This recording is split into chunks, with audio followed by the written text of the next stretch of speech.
Halo anak-anak yang ada di kelas 7. Hari ini kita akan membahas mengenai bentuk-bentuk interaksi sosial.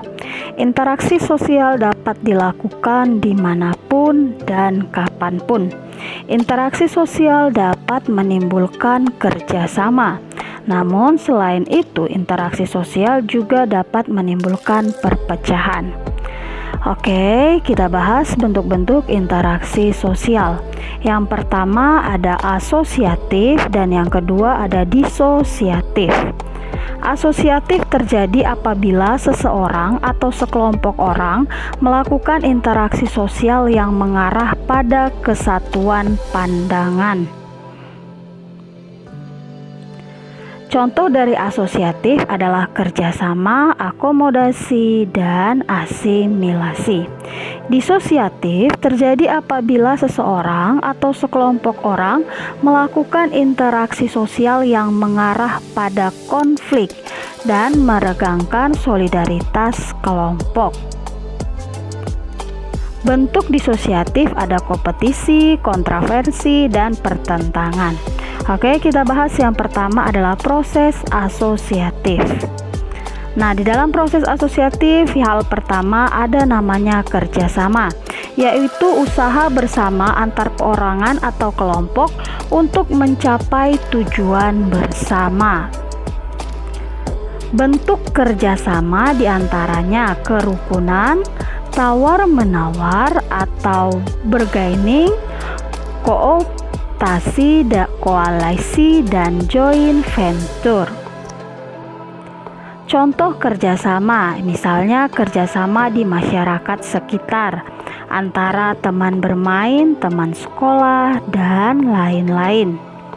Yang kedua adalah akomodasi, merupakan usaha manusia untuk meredakan atau menyelesaikan suatu pertentangan atau konflik sosial antara dua pihak atau lebih yang sedang bersengketa. Bentuk akomodasi yaitu yang pertama ada kursi, yaitu menggunakan tekanan atau paksaan. Bentuk kedua ada namanya kompromi, yaitu jalan damai dan mengurangi tuntutan. Bentuk ketiga ada arbitrase, yaitu bantuan dari pihak ketiga. Bentuk keempat ada namanya mediasi atau pengikutsertaan pihak ketiga yang netral.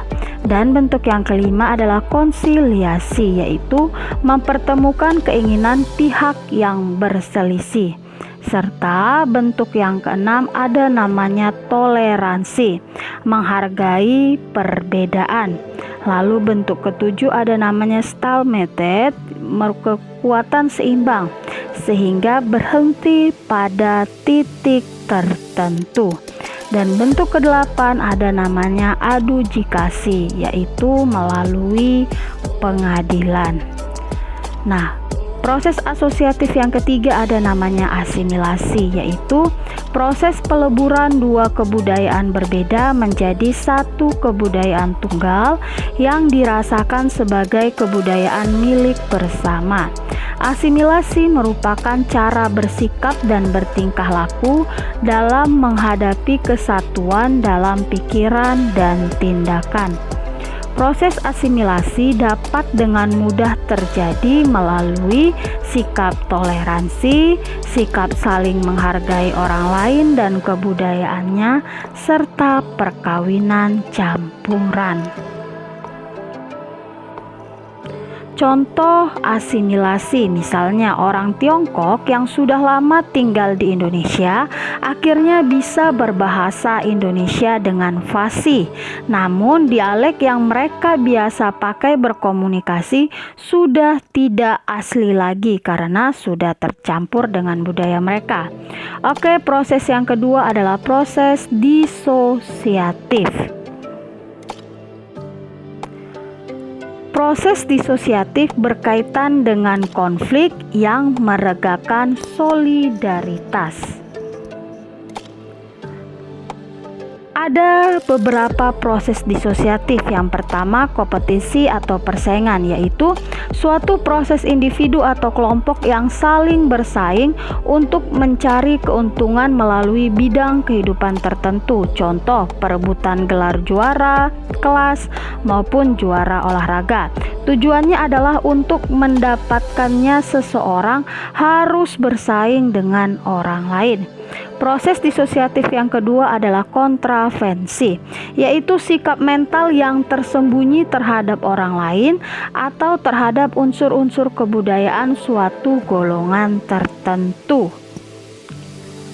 Kontraversi menimbulkan perasaan yang tidak suka yang disembunyikan, kebencian atau keraguan terhadap orang lain. Contohnya, OSIS di sekolahmu mempunyai rencana, tetapi kelasmu kurang setuju terhadap rencana tersebut, sehingga berkembang rasa tidak suka atau benci yang disembunyikan. Proses disosiatif yang ketiga adalah pertentangan atau konflik, yaitu proses di mana individu atau kelompok berusaha untuk memenuhi tujuannya dengan cara menentang pihak lawan yang disertai dengan ancaman dan kekerasan. Bentuk pertentangan atau konflik yaitu ada konflik pribadi, konflik sosial, konflik antar kelas atau kelas sosial, konflik politik, dan konflik internasional. Oke, terima kasih.